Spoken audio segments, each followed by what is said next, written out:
In the freezing waters of the North Pacific, on March 8, 1968, a silent tragedy occurred.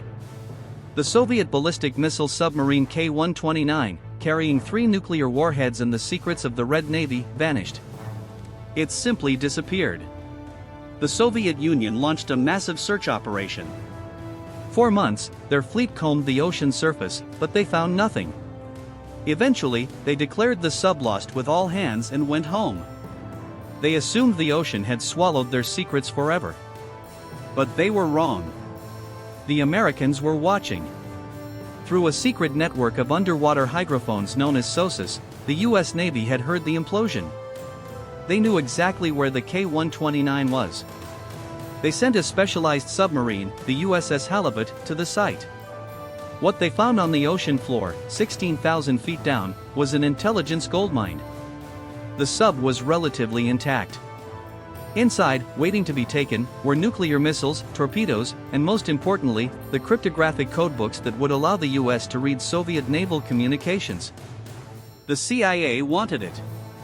But there was a problem: physics. The wreck lay at a depth of 3 miles. The pressure down there is over 7,000 pounds per square inch, enough to crush a human like a soda can. No technology existed to lift a 2,000-ton steel object from that depth. It was considered an engineering impossibility, harder than going to the moon. The CIA engineers looked at every option. They considered filling the sub with buoyant foam.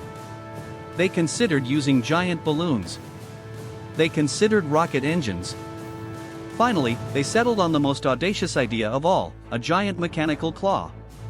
They would build a massive ship with a trapdoor in its hull, lower a 3-mile-long pipe string with a capture vehicle, the claw, at the end, grab the submarine, and pull it up into the ship's belly. But how do you build a 600-foot ship with a giant derrick in the middle of the ocean without the Russians noticing? Soviet spy satellites circled the Earth every 90 minutes. If they saw a US Navy ship parked over their lost sub, they would start World War III. The CIA needed a cover story. A lie so big, so expensive, and so crazy that everyone would believe it. Enter Howard Hughes. The reclusive billionaire, the aviator, the mad genius. He was the only man in the world eccentric enough to spend millions on a bizarre project without anyone questioning it. The CIA approached him with a proposition: we want to build a spy ship, but we need the world to think it's a mining ship. Hughes agreed. And so, the legend of the Hughes Glomar Explorer was born. The CIA released a fake news story to the press: Howard Hughes was going to mine the ocean floor for manganese nodules, potato-sized rocks rich in minerals. It was a perfect lie.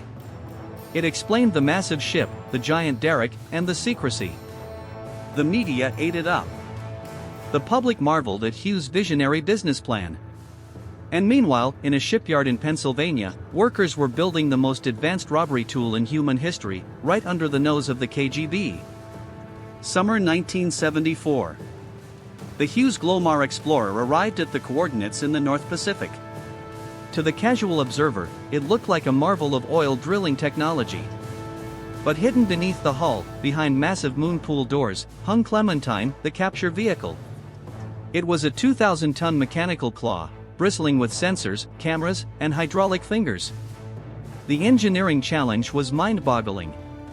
The crew had to lower a steel pipe, section by section, down to a depth of 16,000 feet. That is 3 miles. Engineers later compared the difficulty to standing on top of the Empire State Building and trying to lower a soda straw to pick up a grape on the sidewalk in a hurricane. The ship had to remain perfectly stationary against wind and currents, using an automated thruster system that was decades ahead of its time. As the claw descended into the abyss, the operation faced its first real threat. A Soviet ocean-going tugboat, the SB-10, appeared on the horizon. Then came a Soviet missile range instrumentation ship. The Russians were suspicious. They circled the Glomar Explorer, watching it through binoculars. They demanded to know what the Americans were doing. The CIA team held their breath. If the Russians realized that the Glomar was parked directly over the grave of the K-129, the game was over.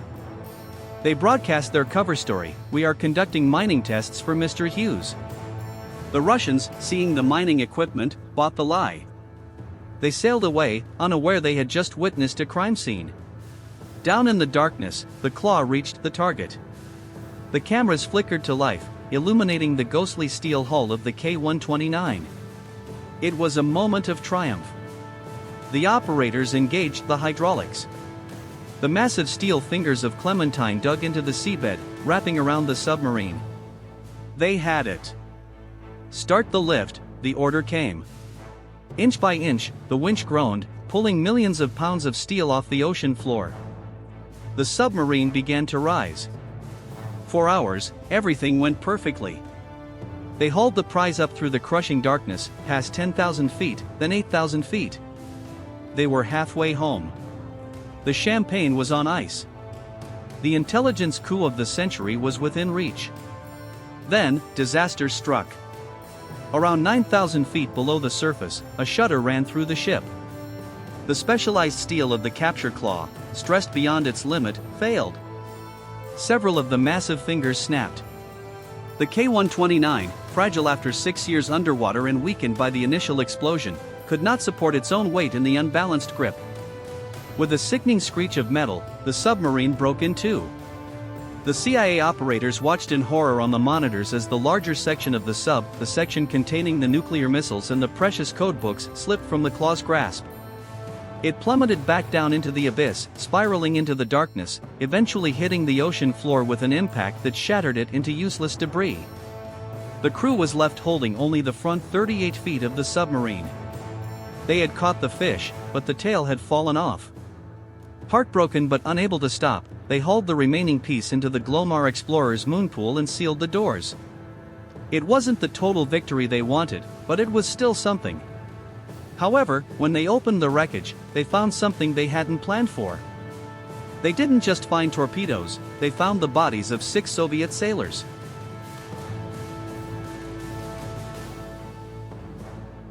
Inside the secret moonpool of the Glomar Explorer, amidst the twisted wreckage of the Soviet submarine, the CIA team found themselves face to face with the human cost of the Cold War.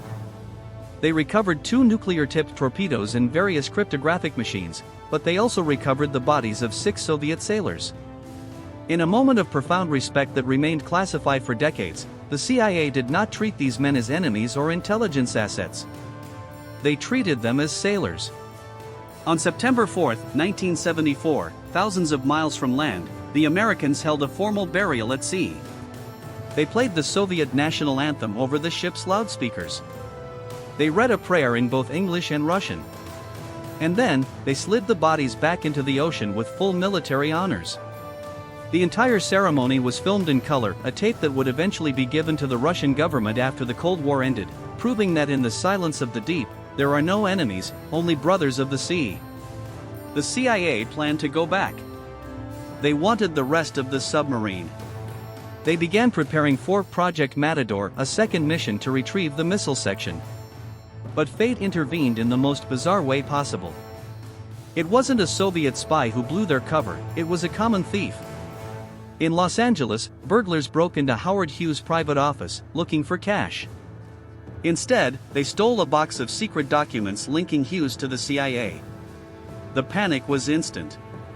The FBI, the CIA, and the Los Angeles Police Department were all scrambling to find the thieves. The story was too big to keep quiet. Investigative journalist Jack Anderson got hold of the leaks. On national television, Anderson revealed the truth to the world: the mining ship was a lie. The manganese nodules were a cover. The CIA had just stolen a Soviet submarine. The White House was in chaos.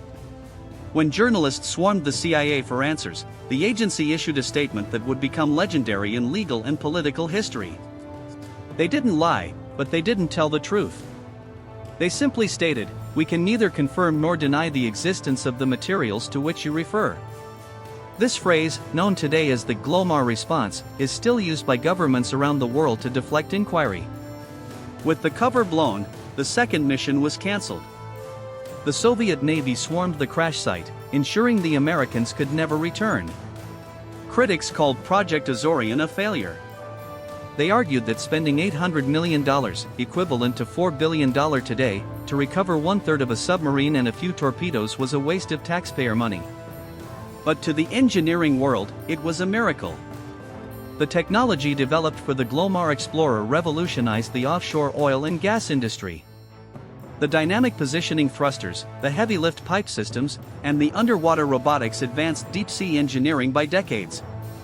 Project Azorian remains the most audacious covert operation ever attempted. It proved that the United States could reach out and touch anything, anywhere, even at the bottom of the darkest ocean. It was a heist that blurred the line between science fiction and reality. And somewhere in the North Pacific, 3 miles down, the wreckage of the K-129 still lies in the dark, a silent monument to the time when the Cold War went deep.